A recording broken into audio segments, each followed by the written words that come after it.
우리가 환경 호르몬을 이해하기 위해서는 먼저 호르몬이 무엇인지 알아야 하는데요. 호르몬은 신체의 여러 내분비 기관에서 생성되어 우리 몸의 각 기능을 정상적인 상태로 유지시켜주는 역할을 하는 화학물질입니다.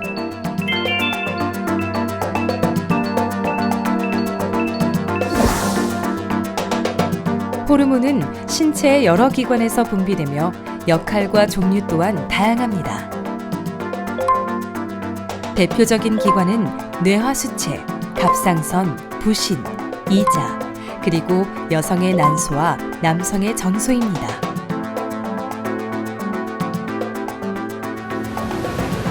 각 기관에서 분비되는 호르몬은 인체 곳곳에 영향을 미치는데 근육과 뼈의 성장에 관여해 키를 자라게 하고 남성과 여성의 성적인 특징을 드러나게 할 뿐만 아니라 심장 박동이나 혈압에까지 작용합니다. 호르몬이 인간의 몸을 지배하고 있다 해도 과언이 아닌 셈입니다. 이처럼 신체 내분비 기관에서 분비되는 호르몬 외에 호흡기나 이, 피부 등을 통해 유입되어 우리 몸에서 호르몬의 정상적인 작용을 교란시키는 것이 있는데요. 그것이 바로 환경 호르몬입니다. 환경 호르몬은 인체의 생리적인 호르몬하고 구조가 유사합니다. 똑같지 않아요. 그렇기 때문에 유사한 특성을 이용을 해가지고 몸 안에 들어오게 되면은 호르몬처럼 작용하는 경우가 있어요. 또는 호르몬의 작용을 억제하기도 합니다. 환경 호르몬은 계속 꾸준하게 우리 몸 안에 들어오고 있기 때문에 이 수준이 높아지게 되면 어느 순간인가 우리의 호르몬에 반응하는 우리의 세포의 기능, 신체의 생리적 기능을 바꿀 수 있는 수준까지 올라갈 수가 있게 되고 우리는 그렇게 상태가 되면 우리는 뭐라고 얘기하면 질병이라고 얘기를 하게 되는 거죠. 체내 호르몬의 정상적인 작용을 방해해 질병까지 야기하는 환경 호르몬. 그렇다면 대표적인 환경 호르몬에는 어떤 것이 있을까요?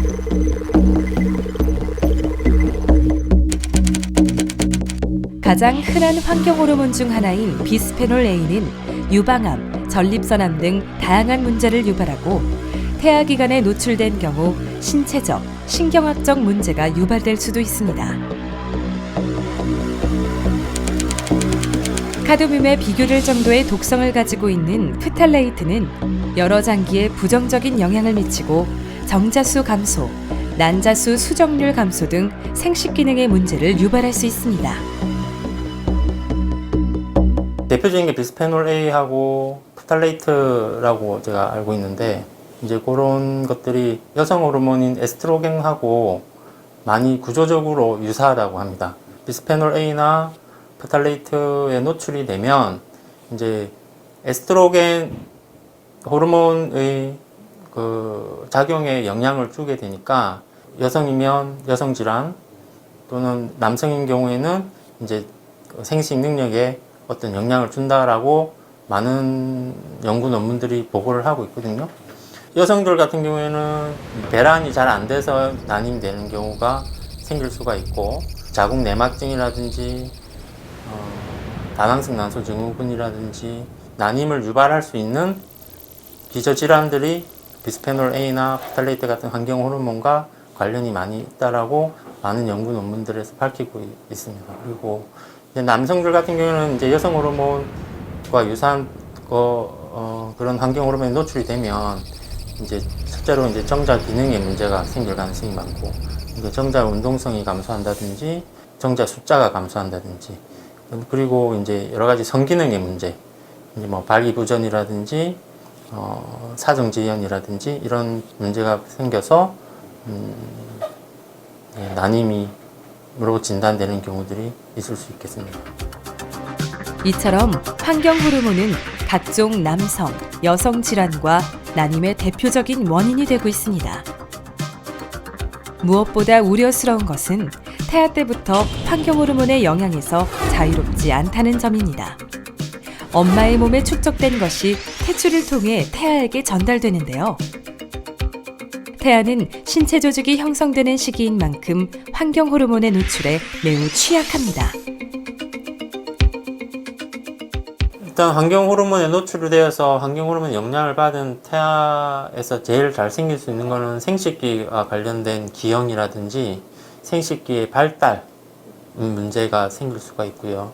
성장기에 사회성이 보통 아이들과 좀 다를 수 있는 뭐 공격성이 좀 심해진다든지 아니면 반사회적인 성향을 보인다든지 이런 것들이 늘어날 수 있다라고 되어 있습니다. 환경 호르몬은 발암 물질이라고 보기는 어렵습니다.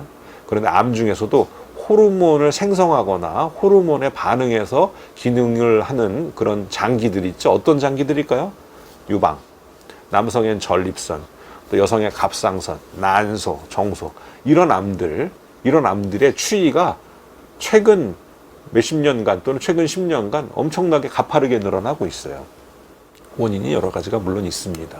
그런데 전장기에 발생하는 암 말고 이렇게 호르몬 민감성 암이라고 그러는데 이런 호르몬 민감성 암이 늘어나는 이유는 환경 호르몬과 상관이 있다라고 미국 내분비학회에서 한 300페이지짜리 리뷰를 썼어요. 이게 조심해야 돼요. 최근 호르몬 민감성 암은 꾸준히 증가 추세를 보이고 있는데요. 유방암 환자는 4년 사이 약 5만여 명이 늘었고 자궁경부암 또한 8년 사이 약 1만 5천여 명이 증가했습니다. 이러한 호르몬 민감성 암의 증가에 대해 미국 내분비학회에서는 환경 호르몬의 영향을 경고하고 있습니다. 많은 환경 호르몬이 체내에서 호르몬처럼 작용하여 암의 발달과 진행에 영향을 주고 세대를 대물림해서까지 암 발생에 영향을 미칠 수 있다는 것입니다. 우리의 숨통을 조여오는 환경 호르몬의 위협. 이제는 다음 세대까지도 위험에 처해 있습니다. 환경 호르몬은 대체 어디에서 오는 것일까요?